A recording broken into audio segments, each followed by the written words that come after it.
C'est ça, la beauté de cette nouvelle alliance, c'est que Dieu nous traite comme ses fils. Il dit maintenant, nous ne sommes plus des esclaves, nous sommes fils. Et si nous sommes des fils de Dieu, nous sommes ses héritiers. Et ça veut dire que maintenant, Dieu nous a élevés dans cette position de confiance et d'amour.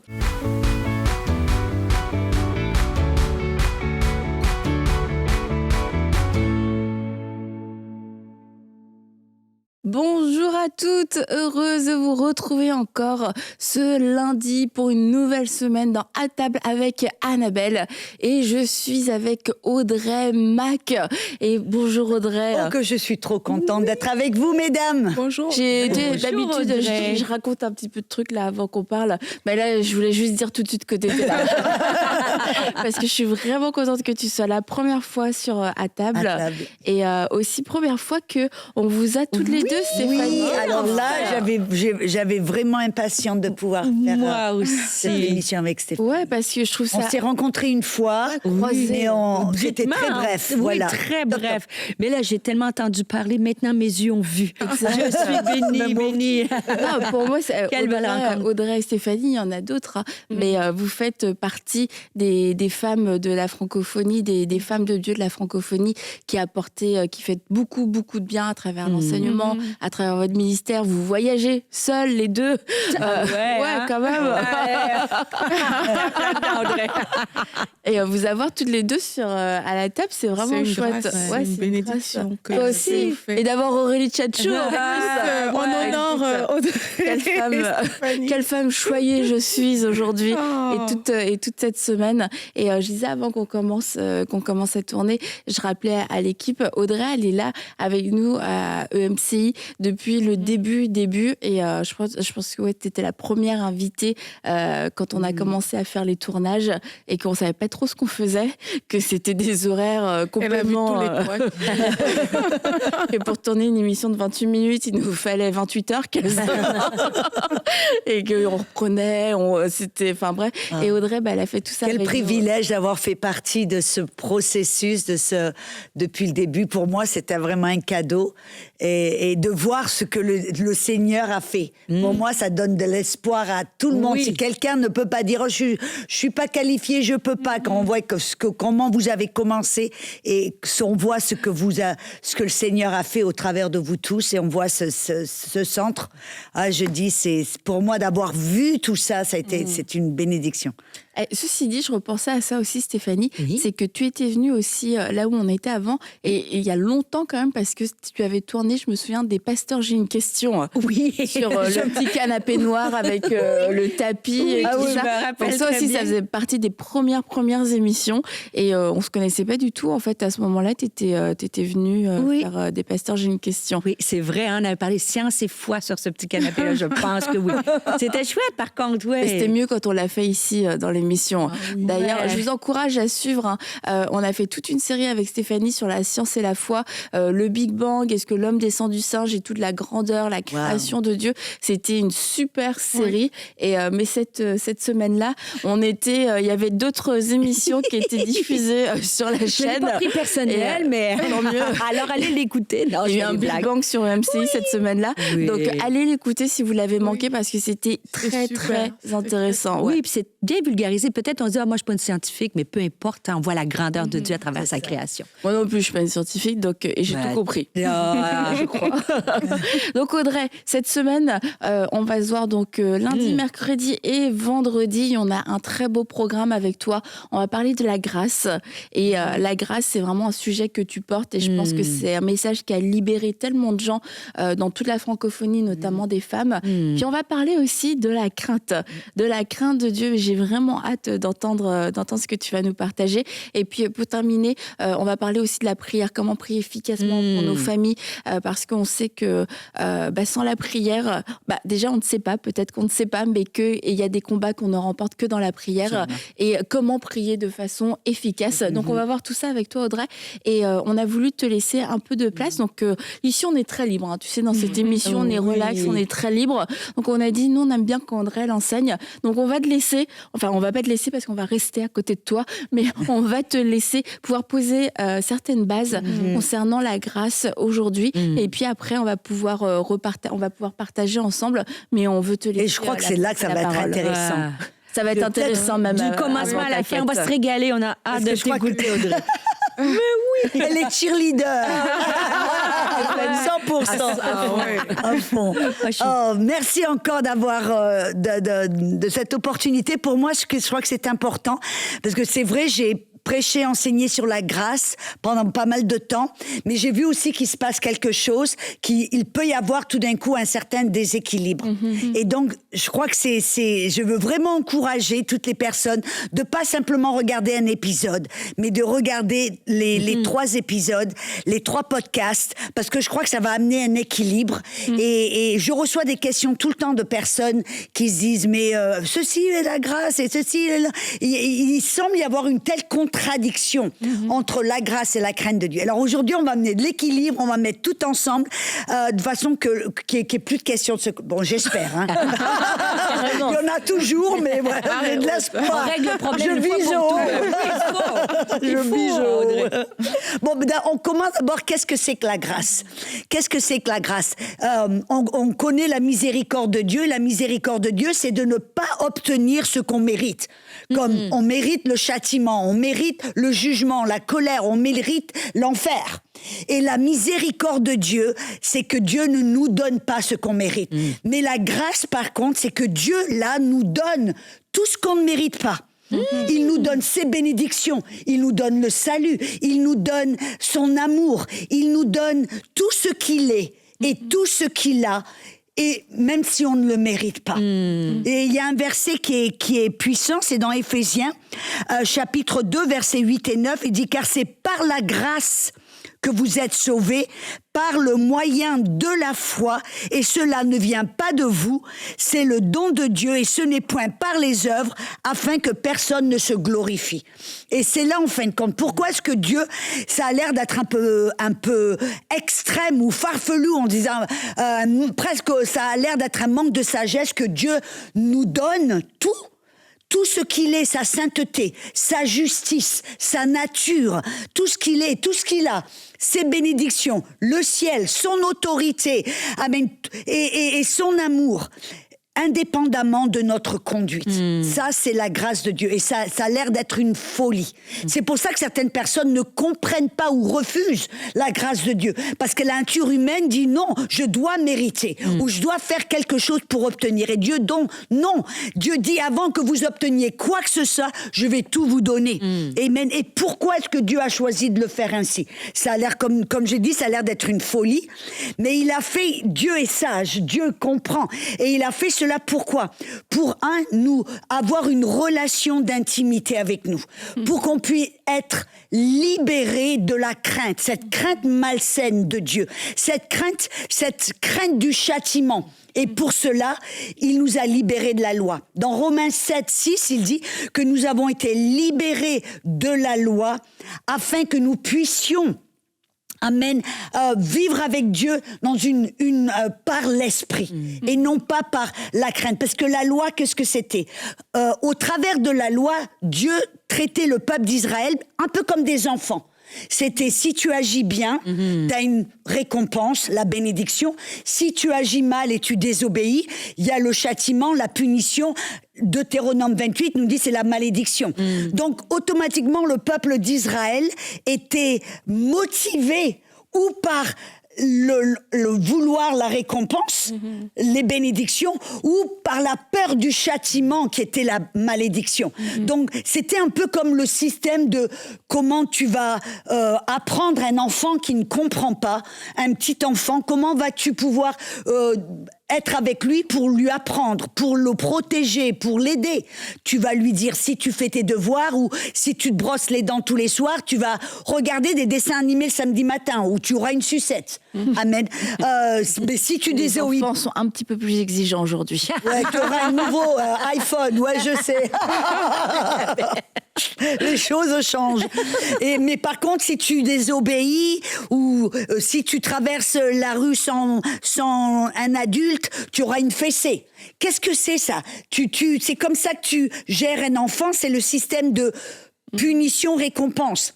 Mais maintenant, ça c'était la loi en fin de compte, mais maintenant que Dieu nous a libérés de la loi, comment est-ce que Dieu va nous motiver ? Il nous traite en fin de compte comme des adultes. Un adulte, si un enfant, on lui disait la fessée ou la récompense, mais si cet enfant tout d'un coup grandit, il a l'âge de 30 ans, ce serait presque fou de lui dire mon grand, si tu vas pas au boulot aujourd'hui, tu auras la ceinture, tu auras une punition ou tu vas aller dans ta chambre. On regarde, on rigole en disant mais non, c'est pas comme ça qu'on va parler et être avec un adulte. Ben c'est comme ça. Et qu'est-ce que vous allez faire en tant que père ? Vous allez lui parler, le conseiller. Si vous voyez que votre fils il va prendre une mauvaise décision, tu vas lui parler, tu vas le conseiller, tu vas lui donner ton avis, mais tu vas le laisser libre à la fin de prendre sa décision. Eh ben c'est exactement sous cette nouvelle alliance que Dieu agit envers nous. Il nous traite comme des adultes. Il va pas nous motiver avec la petite sucette ou avec la fessée, entre guillemets, mais il va nous motiver avec son amour. Il nous fait confiance. C'est ça, la beauté de cette nouvelle alliance, c'est que Dieu nous traite comme ses fils. Il dit maintenant, nous ne sommes plus des esclaves, nous sommes fils. Et si nous sommes des fils de Dieu, nous sommes ses héritiers. Et ça veut dire que maintenant, Dieu nous a élevés dans cette position de confiance et d'amour. Et on voit par exemple Jésus qui était le Fils de Dieu. Comment est-ce que Jésus gérait cette confiance ? Parce que souvent on voit des chrétiens, ils ne savent pas. Ils se disent « Oh, je suis libre !» Oh, là où il y a l'Esprit du Seigneur, je suis libre. Et ils font de cette liberté une opportunité pour la chair. Et la Bible nous dit de ne pas le faire. Et donc on doit s'arrêter et dire « Ok, Jésus était le Fils de Dieu. Comment gérait-il cette confiance que Dieu lui a remis tout entre ses mains. Dieu lui a montré tout ce qu'il allait faire. Il y avait une telle confiance entre le Père et le Fils. Mais comment Jésus gérait-il cette confiance ? On voit par exemple quand Pierre était dehors de la maison et quelqu'un est allé vers lui en disant « Ton maître, est-ce qu'il paye les impôts ?» Et Pierre savait pas trop, mais il a répondu oui, il paie les impôts. Il est rentré à la maison et Jésus qui dit Pierre viens ici, il dit dis-moi qui c'est qui paie les impôts, les étrangers ou les fils ? Et Pierre a répondu les étrangers. Il dit donc les fils sont libres, mais de peur que l'on offense quelqu'un, va à la pêche, tu vas trouver un poisson avec une pièce d'or à l'intérieur, va payer les impôts pour toi et pour moi. Qu'est-ce que Jésus nous montrait ? Qu'il était sous la grâce, il était libre, le Père lui fait confiance, mais il n'utilise jamais cette liberté ou cette confiance pour faire du n'importe quoi. Il avait toujours l'intérêt des autres à cœur, l'intérêt du royaume à cœur. Et je crois que c'est quelque chose de tellement important parce que quand on est qu'on est dans cette sphère de liberté et de confiance, ça nous rend puissants. C'est ça, un peuple qui est libre, c'est un peuple qui est puissant. Un peuple qui est asservi, c'est un peuple qui est dominé et qui est impuissant, en fin de compte. Et donc, Dieu veut nous rendre puissants, donc il nous a libérés.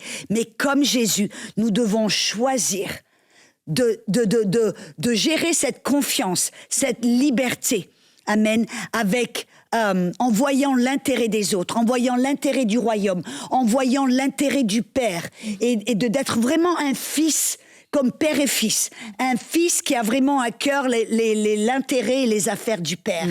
Et ça doit vraiment, vraiment être notre cœur. Et les gens se disent, mais alors pourquoi est-ce que Dieu nous a libérés? Pourquoi est-ce que Dieu l'a fait ainsi? Pourquoi il a choisi de nous motiver avec sa confiance et son amour? Pourquoi? Parce que l'amour est une force bien plus puissante que la peur. On peut motiver quelqu'un avec la peur, mais qu'est-ce que ça va produire? La personne va courir 1 kilomètre, pas plus. Mais si on motive quelqu'un avec l'amour, non seulement ils vont courir 1 kilomètre, mais ils vont dire je vais courir 2 kilomètres.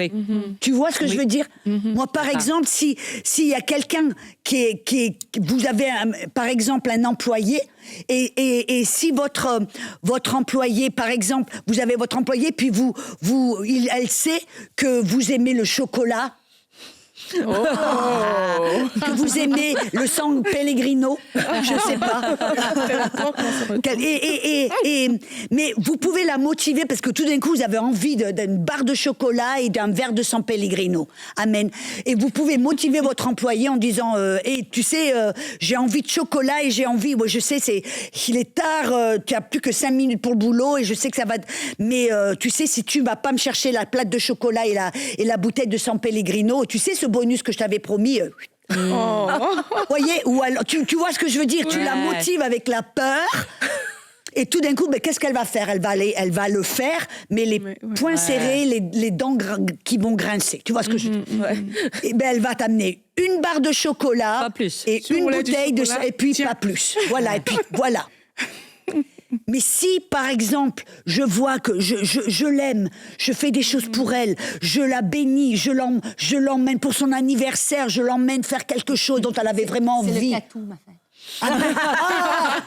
Je lui achète des cadeaux, je la bénis, je la chouchoute, je la couvre d'amour, et tout d'un coup je dis même je lui demande pas, je le chuchote.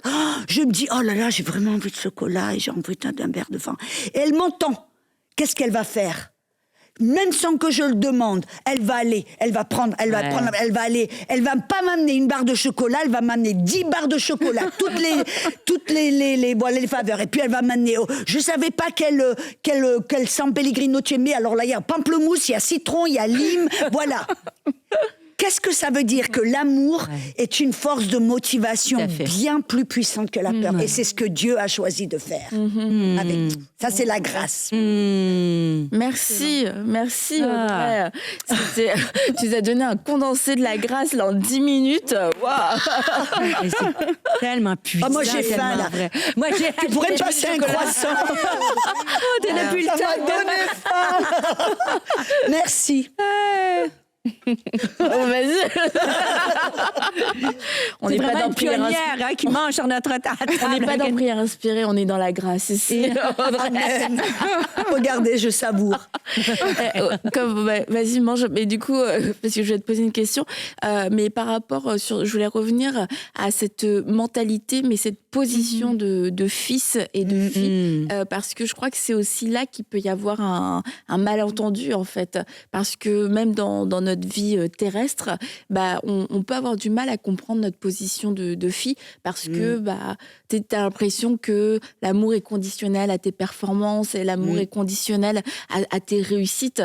Donc tu sais, c'est difficile quelquefois de se dire Dieu m'aime pas pour ce que je vais faire.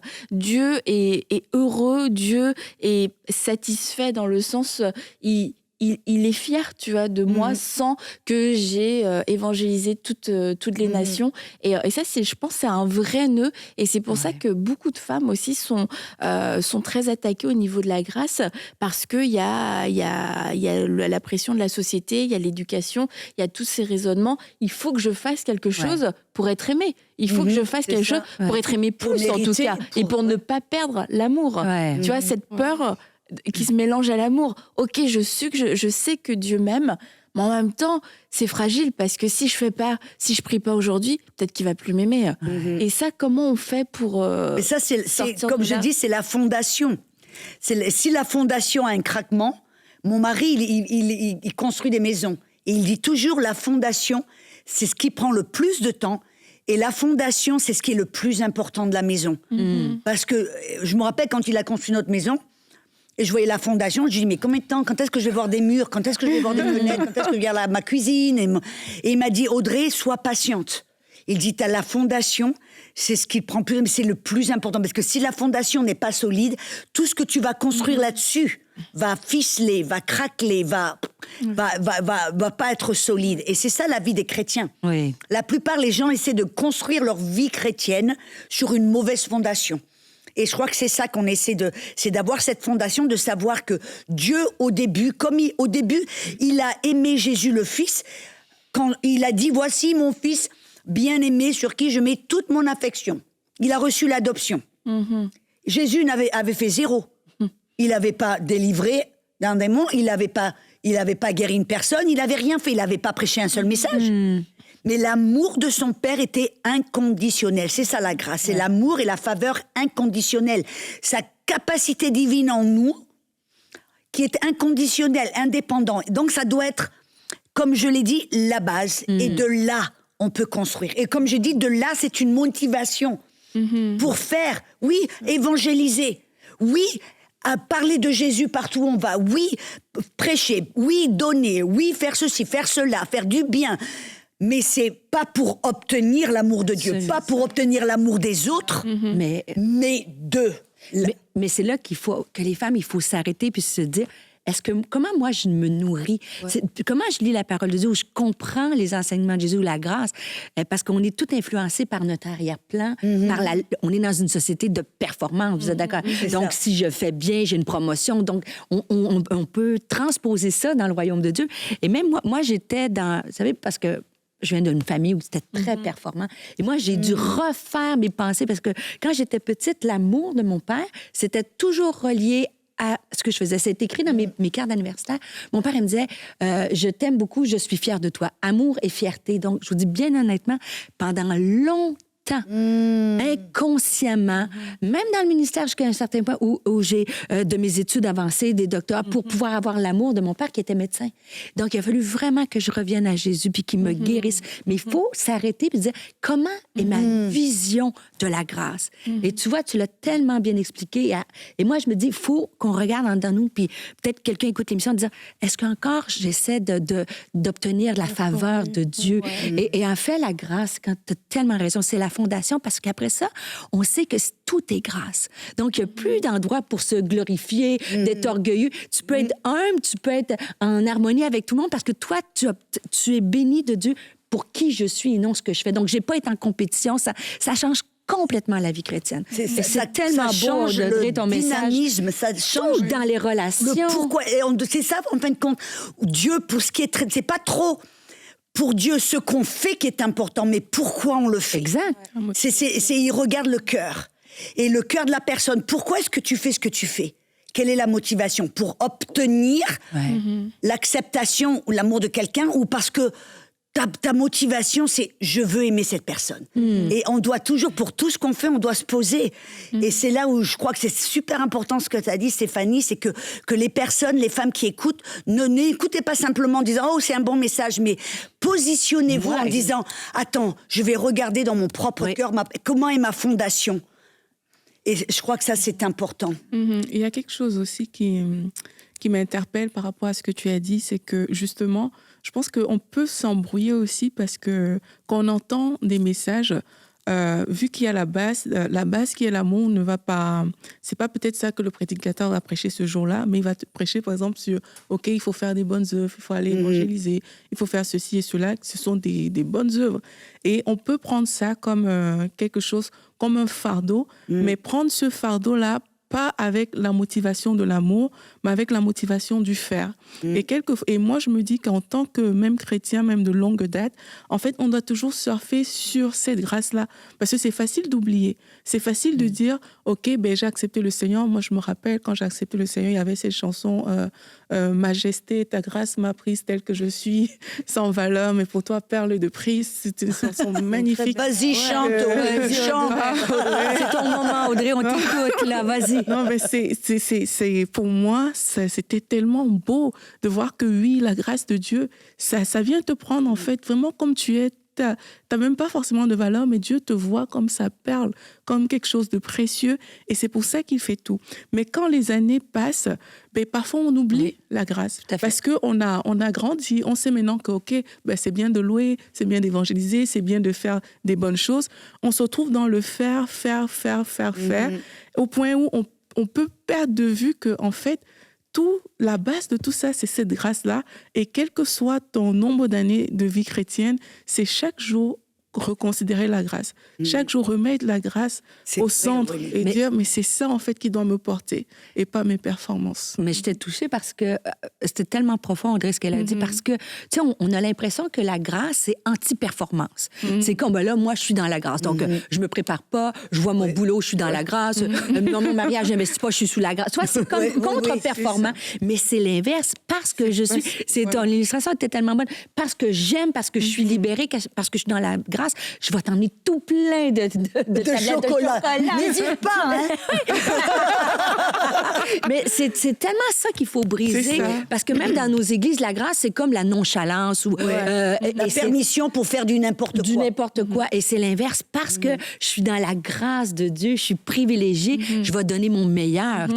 Ça change complètement la vie chrétienne, moi. Et c'est tellement important. C'est vrai que c'est la fondation. Que ce soit pas le titre qui fasse faire, tu vois. Que ça reste la grâce. Parce que je sais pas, mais parfois, la fonction de quelqu'un peut te pousser à faire quelque chose.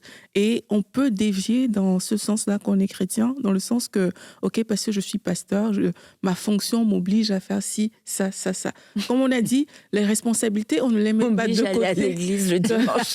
On ne met pas nos responsabilités de côté, mais c'est juste se rappeler que c'est l'amour de Dieu qui me fait fonctionner chaque jour. C'est pas juste mon titre, c'est pas juste ma fonction, c'est vraiment cet amour-là et ça fait la différence parce qu'on peut faire des bonnes choses, mais comme tu as dit, si on n'a pas la bonne motivation, on perd quelque chose quelque part. Et on peut, je crois, aussi avoir compris la grâce de façon intellectuelle. OK, je comprends que c'est Dieu qui me donne ce que je ne mérite pas et en fait, à cause de notre cœur, pervertir cette grâce. Parce qu'à la fois, on dit, non, mais t'as pas compris le message de la grâce. Si, je l'ai compris avec ma tête, mais c'est mon cœur, en fait, qui est corrompu. Et du coup, j'ai pris la grâce comme une arme. Et c'est là où on se doit dire, mais attends, mais mon cœur a quelque chose. Il y a quelque chose dans mon cœur qui n'est pas pur. Et je dois me débarrasser de ça parce que je ne peux pas utiliser la grâce de Dieu pour donner le moins bon. Je ne peux pas utiliser la grâce de Dieu pour cacher mes fautes. Je ne peux pas utiliser la grâce de Dieu pour être négligent ou être dans la paresse. S'il y a quelque chose, si c'est ça le résultat de la grâce dans ma vie, ce n'est pas la grâce de Dieu qui a un problème, c'est mon cœur qui a été corrompu et d'être honnête et d'être humble avec soi-même et de se dire, Seigneur, viens me débarrasser de tout ça parce que la Bible nous dit que la grâce nous enseigne à renoncer à une vie impiété et aux convoitises mondaines. Et bien souvent, on va utiliser la grâce, le message, on va dire, de la grâce pour pouvoir dire, écoute, moi je vis un peu n'importe comment, oui, je couche à droite à gauche, mais la grâce de Dieu, la grâce de Dieu me couvre, etc. Et on fait de la liberté un prétexte pour pécher. Et du coup, c'est pour ça aussi qu'il y a eu beaucoup, je pense, une réaction contre la grâce. Mais c'est, comme on le dit à chaque fois, c'est pas parce que les gens utilisent mal quelque chose que c'est ça on qui jette le bébé avec la l'eau du bain. Je veux dire, il y a tout un tas de choses même dans la vie, qui peuvent devenir soit des outils qui vont nous aider ou qui deviennent des armes. Une voiture, aujourd'hui, ça nous aide à nous déplacer. Mais si tu es un malade mental et que toi, ton truc, c'est de prendre ta voiture et d'aller renverser des gens, non, mais tu vas t'en servir pour le mauvais... Oui.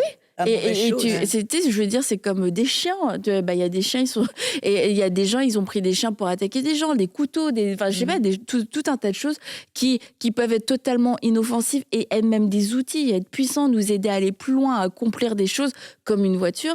Mais si ton cœur est mauvais, tu vas te servir de la bonne chose de la mauvaise façon et le fruit va être terrible. Oui. Et c'est aussi d'avoir cette maturité, je crois, en tant que femme chrétienne, de ne pas tout rejeter, de se dire j'ai eu peut-être des mauvaises représentations de la grâce de Dieu. J'ai eu des mauvaises manifestations de la grâce de Dieu, mais je reviens aujourd'hui à la parole de Dieu et à la grâce telle que Dieu veut que je la connaisse et que je l'expérimente, parce que la grâce de Dieu, c'est biblique. Tu nous l'as montré, Audrey, et on ne peut pas vivre une vie chrétienne complète sans la grâce de Dieu. C'est la base du christianisme, c'est le fondement du christianisme. Ça s'appelle l'évangile de la grâce. Exactement, et c'est notre compréhension. Et moi, je trouve que c'est tellement plus fort parce que Dieu a a été tellement bon envers nous, justement, la miséricorde, on n'obtient pas ce qu'on mérite, que quand quelqu'un est bon avec toi, tu veux être que bon avec lui. Oui. Tu vois, et c'est ça la grâce, c'est que de le comprendre, pas pour dire je peux faire n'importe quoi, au contraire, c'est avec cette, on parlera de la crainte demain, mais c'est mercredi, pardon, c'est tellement important de dire Dieu a été tellement bon, il est tellement bon que je veux lui faire du bien. C'est ça qui change tout ton christianisme dans mes actions. Est-ce que si je fais cette chose-là, je vais lui déplaire parce que je l'aime et parce que j'ai eu sa grâce? Au contraire, je vais faire quelque chose qui lui plaît et non utiliser la grâce dans le sens complètement opposé. Oui. C'est tellement pas comprendre l'Évangile et dire, parce que c'est comme tu disais, quelqu'un qui est bon envers nous et gentil, tu veux lui faire du bien. Et Dieu était tellement bon envers nous qu'on veut lui faire du bien. Dans la grâce, il y a la capacité aussi. Il y a la capacité de bien faire. La grâce vient avec ça. Et quand on se cache juste derrière des prétextes, c'est qu'on n'a vraiment pas accepté la grâce. Parce que la grâce de Dieu, comme Audrey nous disait, c'est vraiment quelque chose qu'on ne mérite, mais absolument pas. Ouais. Mais il nous la donne avec la capacité de faire du bien, la capacité de poser des actions qui sont inspirées par l'amour, la capacité de le faire. Absolument. Et... Oh, pardon, non, je suis désolée. Et en fait, on doit jouir de cette capacité-là aussi. Juste prendre la grâce et refuser la capacité qui vient avec, c'est quelque part refuser la grâce de Dieu aussi. Donc la grâce de Dieu nous donne la capacité de faire du bien avec des bonnes motivations. Et c'est important de le réaliser, de le comprendre et d'agir dans ce sens. Vraiment. Moi, quand tu as dit je suis désolée, je sais pas, nous sommes pleines de grâce. Mais quand tu as dit tout d'un coup, quand tu as dit capacité divine, il y a quelque chose en moi qui est venu. C'est que aussi quand on parle de capacité divine pour faire de bonnes choses, mais aussi la puissance de Dieu. La puissance, par exemple, faire guérir les malades, faire des miracles, ce qui est la puissance de Dieu manifestée. Moi, je me rappelle, pendant des années dans mon ministère, je voyais des gens remplis du Saint-Esprit, je prêchais l'Évangile, mais des guérisons, ou des miracles, j'en voyais une fois de temps en temps, même je me posais la question, qu'est-ce que j'ai fait cette fois-ci qui s'est passé, qui a eu une guérison? J'ai essayé de chercher qu'est-ce que moi j'ai fait pour susciter et amener cette guérison. Est-ce que tu te demandais aussi qu'est-ce que je n'ai pas fait pour qu'il n'y en ait pas? Ouais, pour qu'il n'y en ait pas. Est-ce que... Non. Non, oui, mais tu remets toujours, c'est ça, tu remets toujours sur tout, sur ce que je dois faire ou pas faire. Et quand tout d'un coup j'ai eu une révélation de la grâce de Dieu, même sans m'en apercevoir, les guérisons et les miracles ont commencé à arriver. Je me rappelle la première fois où un sourd a entendu. J'étais en Birmanie. Et on m'avait donné un message sur la grâce, sur le livre aux Romains, l'Épître aux Romains, qui est c'était une dissertation de Paul sur la grâce. Et j'avais lu ça sur ces messages sur la grâce de Dieu. Et le voyage d'après, j'étais au Vietnam. Et je me rappelle, parce que par obéissance sur la parole, je priais pour les malades, j'imposais les mains sur les malades, je chassais. Mais je voyais, comme j'ai dit une fois de temps en temps. Et cette fois-là, tout d'un coup, j'ai remarqué quelque chose qui se passait. Les sourds entendaient, les paralytiques marchaient. Il y avait des miracles, des guérisons qui ont commencé à venir. Et tout d'un coup, j'ai compris fait le lien, que c'était pas parce que j'avais fait quelque chose de bien ou de pas bien. C'est parce que j'avais reçu une révélation sur la grâce de Dieu. Que cette puissance en moi, cette capacité divine était relâchée, non pas par les œuvres, mais par la grâce, afin que Dieu, lui, soit glorifié. Et et je crois que c'est pour ça que toutes les femmes qui regardent, qui entendent, comme tu as si bien dit, Stéphanie, elles se mettent non pas en introspection pour se taper dessus, mais se regarder en disant, mon cœur, est-ce que j'ai vraiment une connaissance intellectuelle parce qu'on m'a dit, j'ai entendu parler de la grâce, ou est-ce que j'ai vraiment cette révélation? Est-ce que je vois la puissance de Dieu dans ma vie où je fais du bien? Partout où je vais, j'ai un désir d'aimer, de faire du bien, de vraiment d'être une bénédiction, que c'est quelque chose qui vient. Ou est-ce que j'essaie de le faire par mes propres efforts pour obtenir l'approbation de Dieu, pour obtenir l'amour des autres? Et dans notre vie de femme, on porte tellement de choses que élever nos enfants, il y a tellement de pression sociale ou qu'on fait par nous-mêmes. Et c'est sûr qu'on a des responsabilités à faire. Mais c'est de revenir à cette idée de grâce-là. Tout est dans la façon dont... Mon attitude de cœur. Est-ce que je fais pour obtenir la faveur? Est-ce que je fais pour remplir mon réservoir affectif? Parce que c'est valorisant aussi quand tu fais des choses et ton patron te dit « Wow, t'as bien fait! » ou et ça vient nourrir le réservoir affectif. Et c'est de dire, comment je le nourris, ce réservoir-là? Et dans la grâce, c'est « Seigneur, toi, viens. » Et moi, tu sais, de prendre ces versets-là, tu sais, par la grâce que je suis sauvée par le moyen de la foi, c'est un don de Dieu, ça vient pas de nous. Et de le méditer, peut-être de revenir, de dire, Seigneur, je me mets devant toi aujourd'hui, puis je veux faire ces choses par grâce, je veux saisir ta grâce. Et des fois, de dire, peut-être que comme moi, j'ai dû être guérie de cette façon de mon père d'aller chercher, écoute, jusqu'à un doctorat, postdoctorat, pour avoir, il était fier de moi. Et c'est correct qu'on veut que nos parents soient fiers de nous, mais ma motivation n'était pas bonne. Et Dieu, il fallait qu'il me guérisse. Et peut-être quelqu'un écoute l'émission, me dire, Seigneur, viens guérir mon cœur, parce qu'il y a une place dans ma vie où je fais les choses, et à quelque part, je le fais par mes propres forces. Et peut-être quelqu'un écoute l'émission, puis est épuisé, parce que c'est épuisant. Faire les choses par nos propres forces, partout dans l'Église. Peut-être c'est un ministère à l'Église, de dire, je suis épuisée. Mais le Seigneur va dire, tu sais, ouvre ton cœur, puis il va venir restaurer. Hier, on était chez Yveline et Michael, et ils ont un petit hamster. Et le petit hamster, il tourne, il tourne, et on rigolait là-dessus. Et j'ai en petite blague, j'ai dit, ça, c'est comme de nombreux chrétiens. Et c'est ça, en fin de compte, quand on n'a pas la révélation de la grâce, on est comme ce hamster. On tourne, on en fait plus, et puis on devient épuisé, parce que ça n'est jamais assez. Et on est désillusionné, on est fatigué. Et donc, c'est tellement important.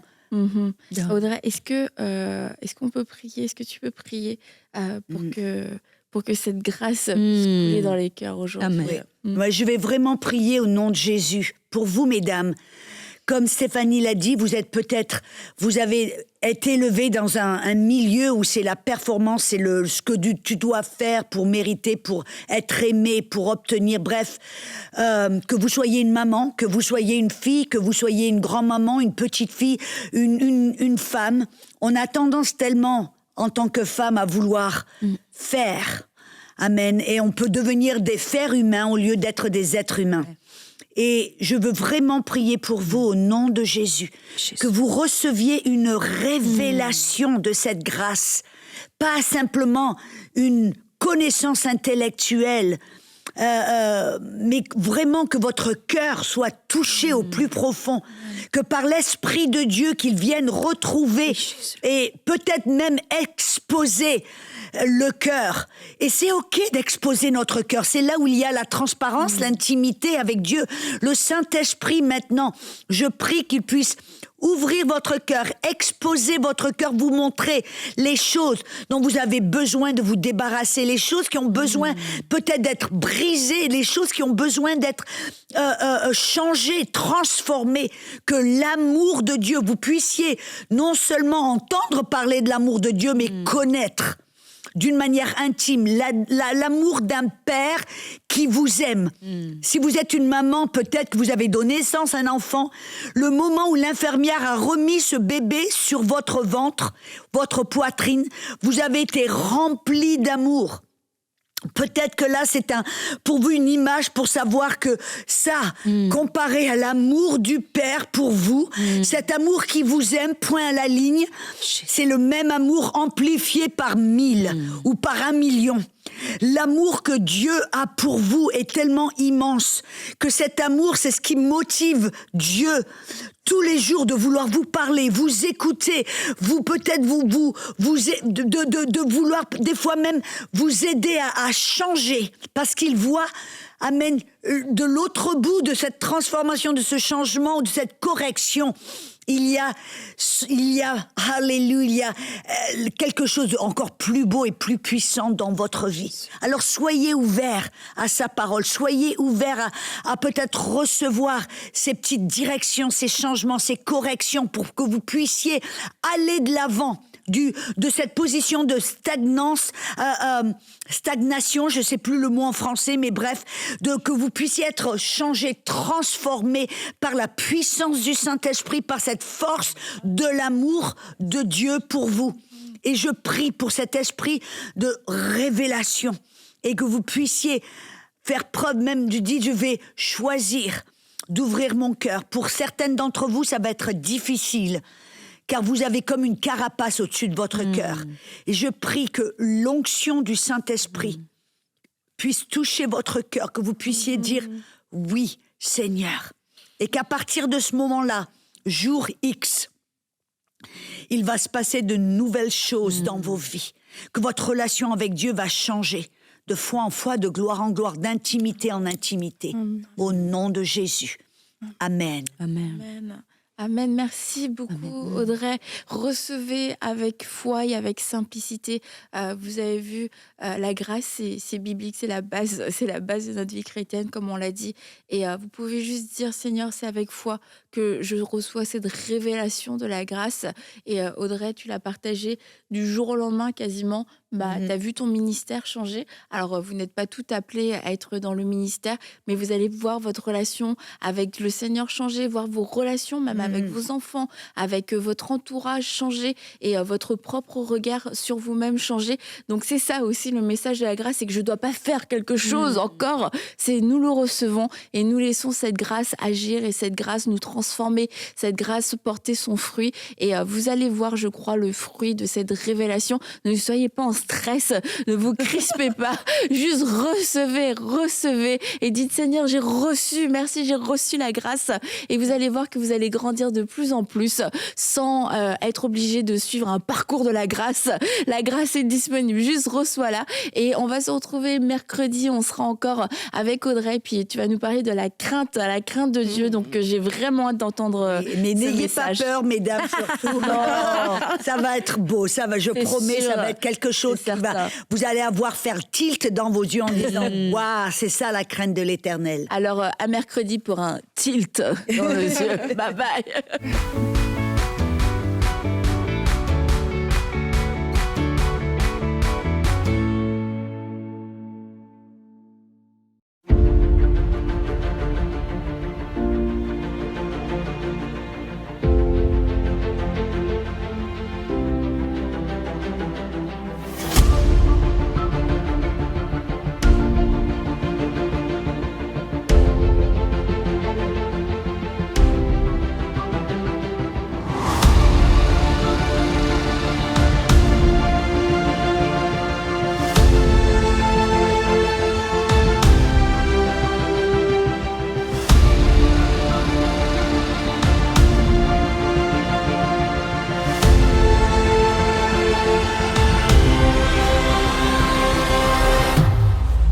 Maintenant, faites partie des 20 000 partenaires mensuels qui porteront la vision d'EMCI et qui l'amèneront encore plus loin.